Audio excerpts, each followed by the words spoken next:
A round of applause for the Blue Rutgers. On your program, the next speaker is our Lieutenant Governor, Sheila Oliver. But as much as I would like to introduce her, and I would, I'm going to ask somebody else to introduce her. And this is not on the program. The name of the person I'm going to ask to introduce her is Anna Agbotse. And it's my pleasure to introduce Anna, a SPA undergraduate student going into her senior year.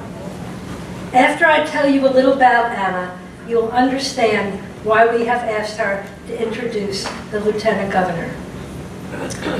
Anna was born in Ghana. When she was 2 years old, her mother relocated to the U.S., seeking better economic opportunities. Anna went to live with her uncle in Tema, a community in Accra, the capital city of Ghana. There were two distinct areas of Tema: a thriving area where Anna was lucky enough to live, and a slum area. Anna was not encouraged to have any relationships with kids living in the slums. But when she was 11 years old, Anna decided to face this head-on. She invited all of her friends from both parts of the community to visit her neighborhood and to play together. She told me there were a lot of unhappy adults in her neighborhood when she did this. But she persevered, and eventually parents in both parts of the community came not only to know each other, but to respect each other. This was the beginning of Anna's work as an activist and a human rights advocate. And remember, she was 11. When she was an old lady of 15, Anna joined her mother in Sayreville, New Jersey. She worked to promote awareness about hungry children in Ghana and to address social injustices affecting people of color in the United States. For her work, Anna has been recognized nationally and internationally. She's been honored with congressional and senatorial recognition and has received certificates of appreciation, acknowledgement, and recognition from several cities in Michigan. She has also received the State of Michigan Special Tribute of Humanitarian Efforts, the Spirit of Detroit Award, and the American Human Rights Council Tribute of Leadership Awards, and this is at age 20. But not only is Anna a humanitarian, she's also a scholar and an athlete.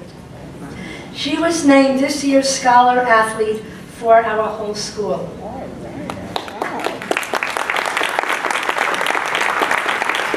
Anna, will you please come forward to introduce Lieutenant Governor Sheila Oliver? I know that one day you will be following in her footsteps.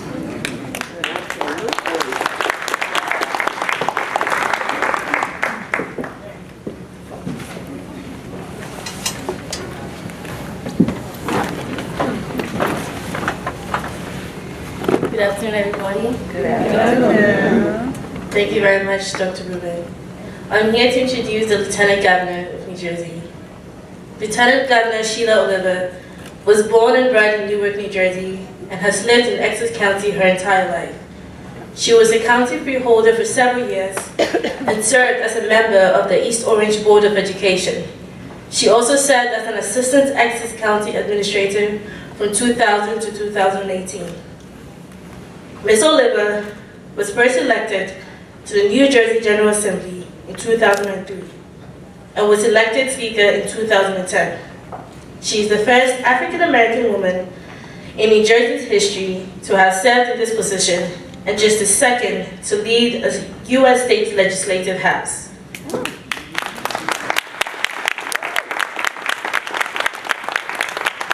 In 2018, Ms. Oliver became New Jersey's Lieutenant Governor and became the first woman of color to serve in a statewide elected office in New Jersey's history.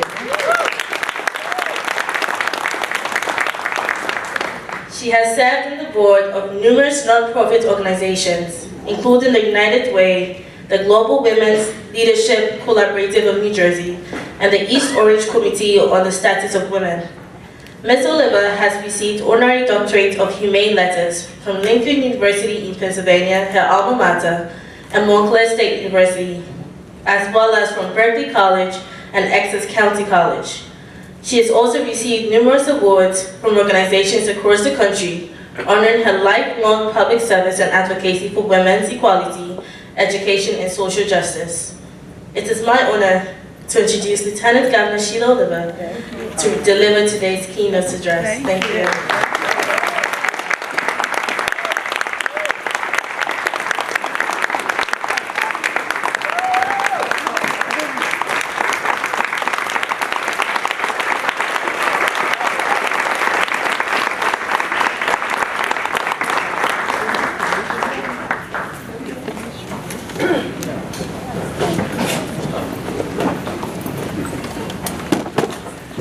Good afternoon, everyone.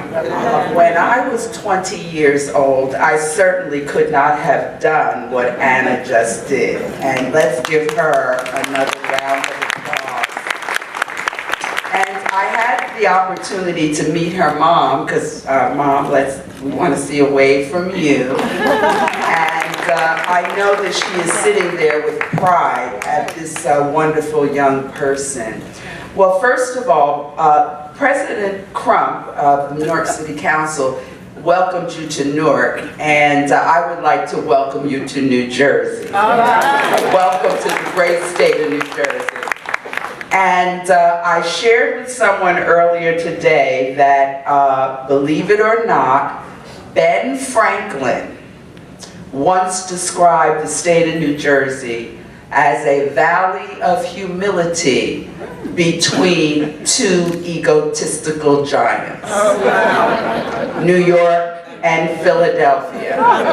But if you have the opportunity while you are here to first of all experience one of the most transformational experiences that are going on as it relates to urban cities, if you have some time to spend getting exposed to the city of Newark, you will see that Newark is well on its way to becoming a symbol of social equity in the country.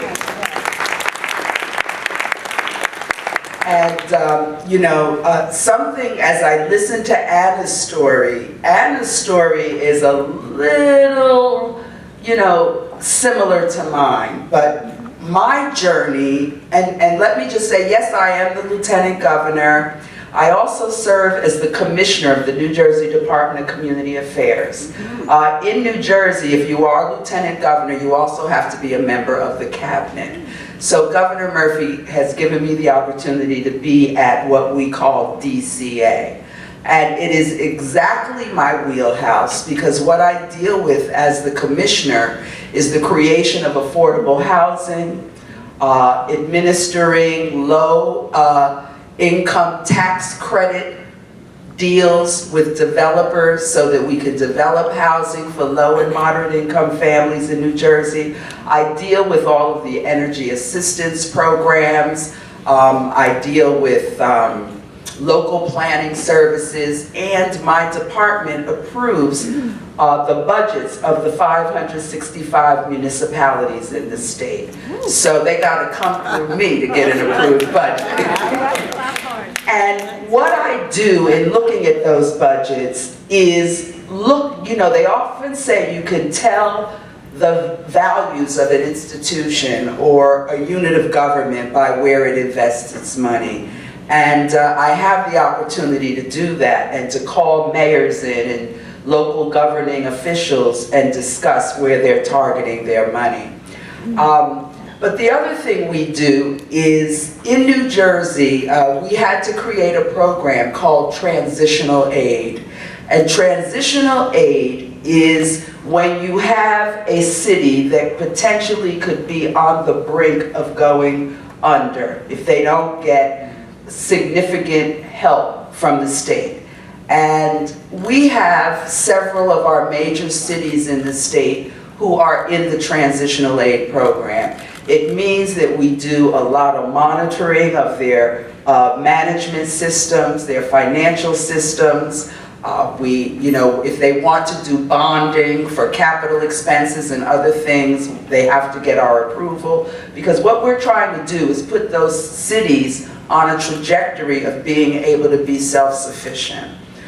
So I get the opportunity to do all of that at DCA, and I'm describing all of that to you because I do want to address this issue of social equity, but I first want to tell you how my journey began. And my journey began very similar to Anna's. When I was 13 years old, I read Charles Dickens' The Tale of Two Cities. That's where my journey began. And I said it's sort of like the creator, reached down and got me because I was born on July 14th. And we all know July 14th is Bastille Day. So when I read that prolific book, it basically was something we were talking about earlier at my table, haves and have-nots. So here I am at the age of 13 reading about poor people who had no bread to eat. They're living it up like Riley up in the castle with Marie Antoinette. And she says, well, if they have no bread to eat, let them eat cake. So that did it for me at that young age. And, Anna, I think for us as a society to succeed in achieving true social equity, it's people like you at a very young age, or someone like me or many others in this room, who at very young ages or points in our lives made a conscious decision that we wanted to address the issue of inequity in our society. And internationally, and I'm going to talk about internationally as well. But when you're in the company of people who think like this, and we are interacting with people who think like us, we sometimes lose sight of the fact that everybody doesn't think like us. And I learned that valuable lesson serving 16 years in the New Jersey State Legislature. And I became known as the person who wasn't afraid to stand up in the caucus room, a little much like Miss AOC over in New York. And I was willing to stand up and say, no, this bill is horrible. This law it's not fair. This is unjust. And I think that for us to achieve true social equity, we need more voices that are willing to stand up and articulate what is fair and what is just. And unfortunately, with me being involved in government and politics, there aren't enough of those voices. So I decided early on this was going to be my role. So as Anna described to you, I spent 19 years as an assistant county administrator, and I served on a county governing body. I didn't really like it, Mildred, being a freeholder. And that's why, I moved on. They don't deal with a lot of things there.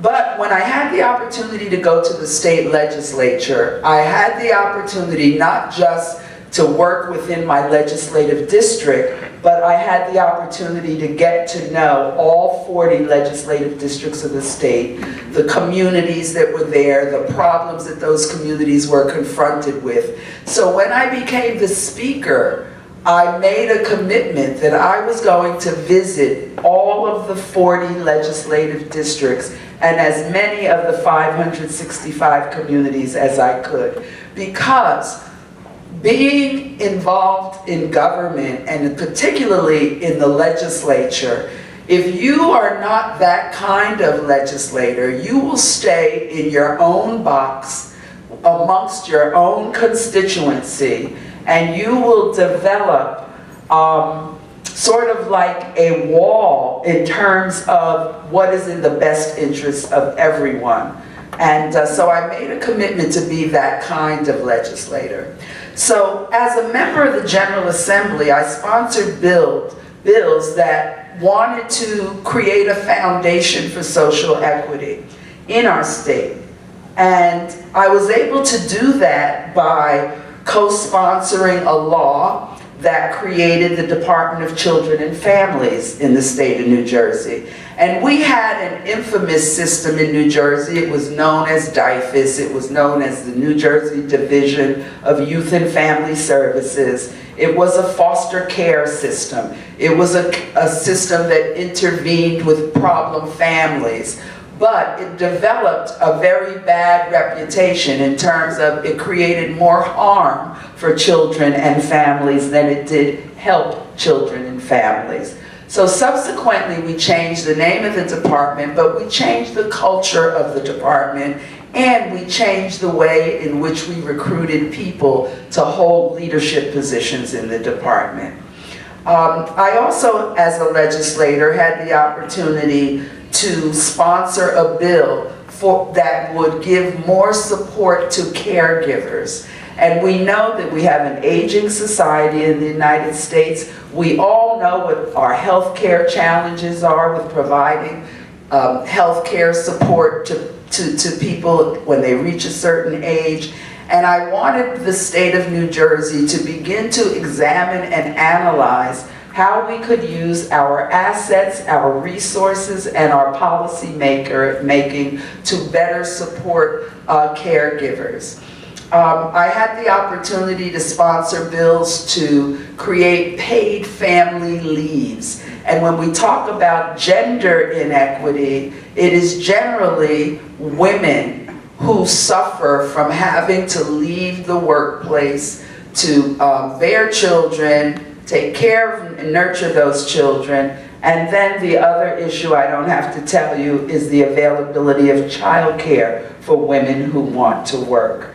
And so I've spent a lot of my legislative work around that, expanding opportunities for childcare, family leave. So if you do have to take care of a sick spouse or child or grandparent, you have the ability to do it without going bankrupt. So we now in New Jersey have paid family leave. I'm also happy that, in the legislature, and once Governor Murphy was elected, we have also created a law that entitles everyone in New Jersey to paid sick leave, which gets to be an important thing as well. Correctional institutions in our state, and we're all examining how we go forward in criminal justice reform. And one of the early bills I did in the legislature was to establish and provide mental health services for those who are incarcerated in our state. Because I don't care what state you come from, if we are really true to what the data reveals, we have many people who are incarcerated who don't need to be in jail. They need to be in a system of care where they are getting resources for mental health wellness. I also, New Jersey, we're infamous for a lot of things. One of the things we are the highest cost of living state in the country. We have the highest property taxes in the country. But what we also had was the highest auto insurance in the country. And if you don't have auto insurance, you can't get to a job, you can't take care of your family. So I also sponsored a bill that would enable underwriters to set up a program of low-cost auto insurance for low-income drivers in our state. So those are the kinds of laws and focus. And when fair wages, I supported a zillion times bills to elevate the minimum wage.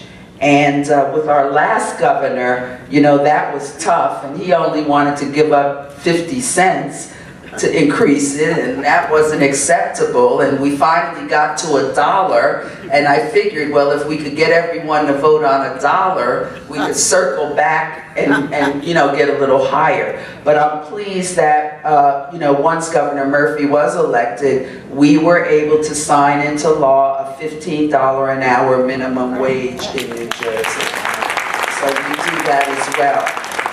So we like to think of ourselves as a progressive state, the state of New Jersey, but the little quirk about New Jersey, and I told you we're this valley of humility, and we're a small state. We are a state of 8 million people, and I often say the 5 boroughs of New York City is 8 million people, just to give you an analogy. But I often say that the Raritan River, which is where the mother campus of Rutgers is located, on the banks of the Raritan River, I often say that the Raritan River is like the regional divide of our state. And for those that live above the Raritan, we're considered the Northerners. If you live below the Raritan, you're considered the Southerners. And the people in the central, Middlesex County, they say, what about us? So they've begun to refer to themselves as Central New Jersey.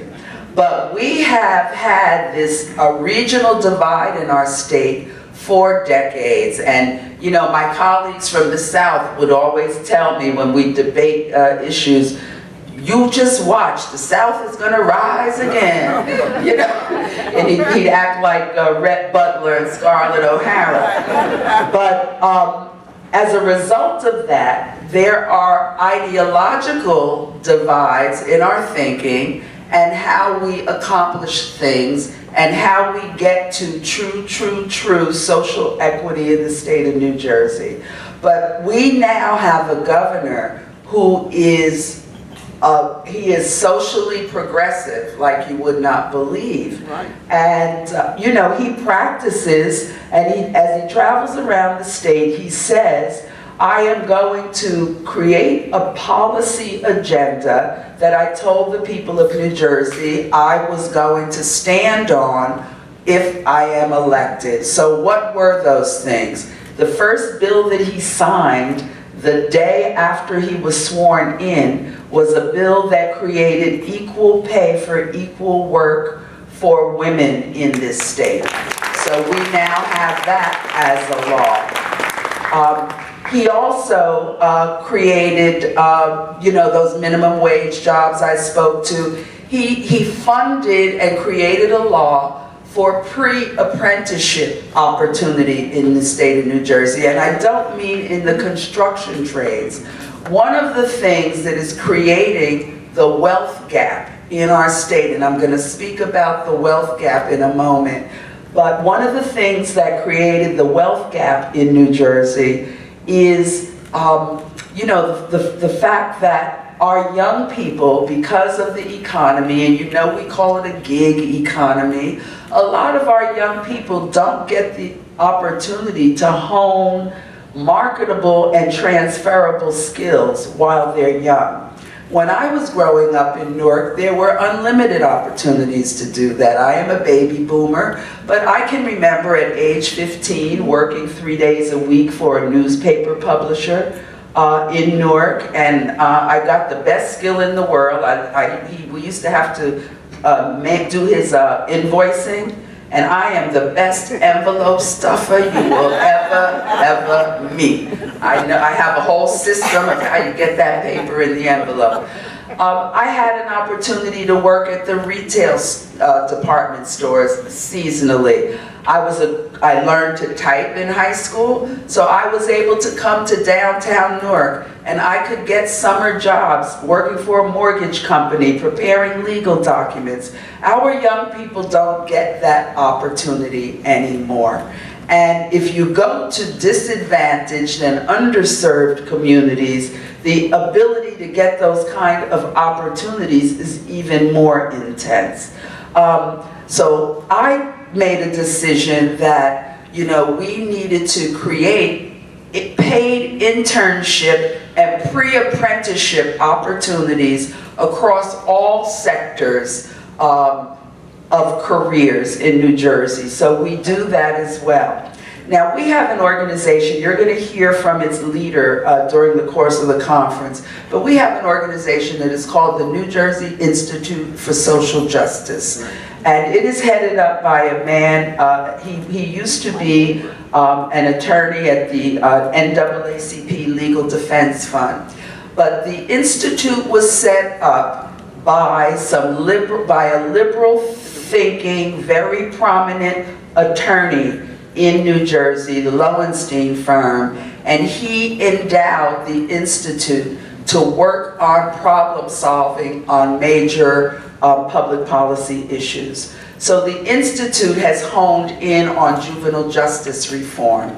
And they fought with the prior governor about closing down these massive juvenile detention centers. And when kids, most of them urban, most of them kids of color, when they come out of those institutions, there have been no opportunity for education or job training while they were in those institutions. So what are we setting a map for? We're setting a map for recidivism in the juvenile justice system. So the Institute focuses on those things, and our administration is working with the advocacy groups in New Jersey to reform our system of juvenile justice.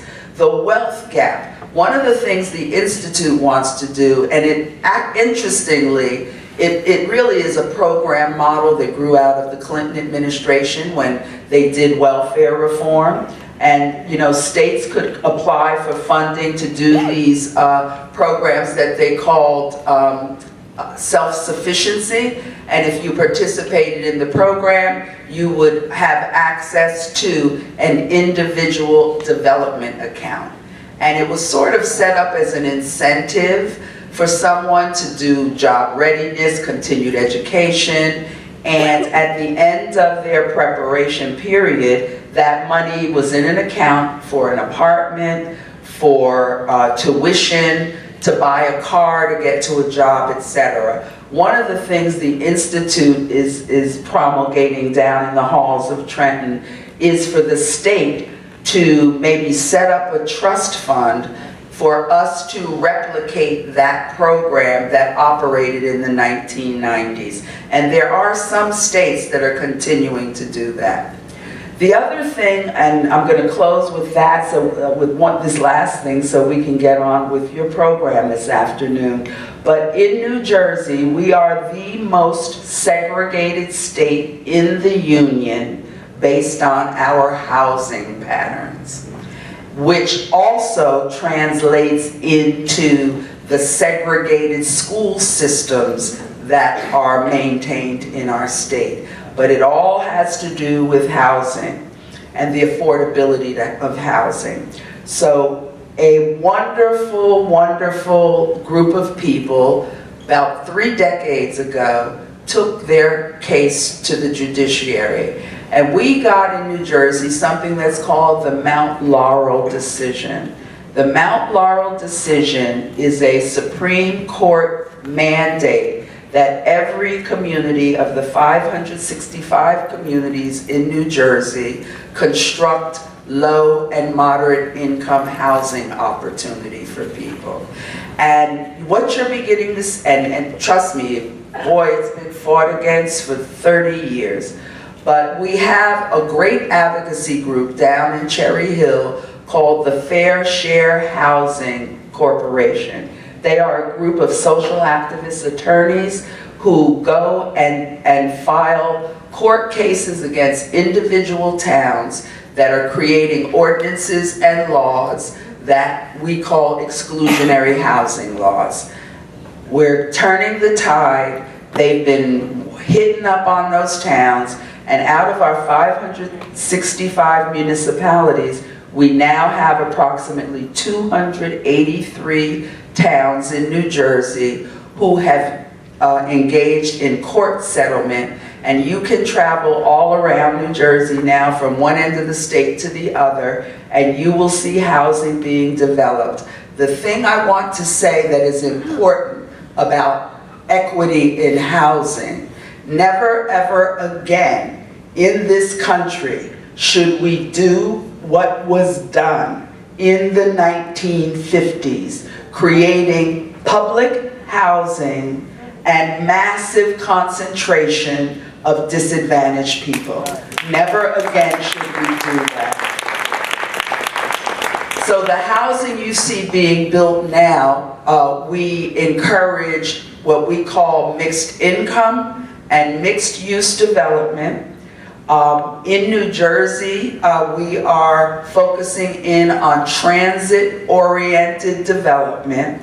We have a massive and great train system, although sometimes the trains don't run on time, and that's another problem we have in New Jersey. But with this transit-oriented development, people have access to transportation to get to work, et cetera, et cetera, et cetera. But the great thing that is happening, it is reviving our cities in the state of New Jersey. So you can come to any of the suburban areas where people abandoned. You think of Morristown, New Jersey. Morristown was about to go under it. That's where Washington brought the troops before he went to Valley Forge. But we're beginning to do that type of housing development. And I'm pleased to say that in my department, I also oversee the New Jersey Housing Mortgage Finance Agency. And we have set aside funding for a first-time home buyer program. Because if we talk about equity, wealth, and wealth gap, we all know in this country, your most valuable asset to help you establish a foundation of wealth for your family is the ownership of a home. So we have a program that we take people through.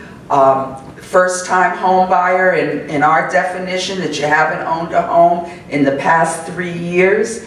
And at the end of your participation, we'll provide you with $10,000 towards your down payment for your home.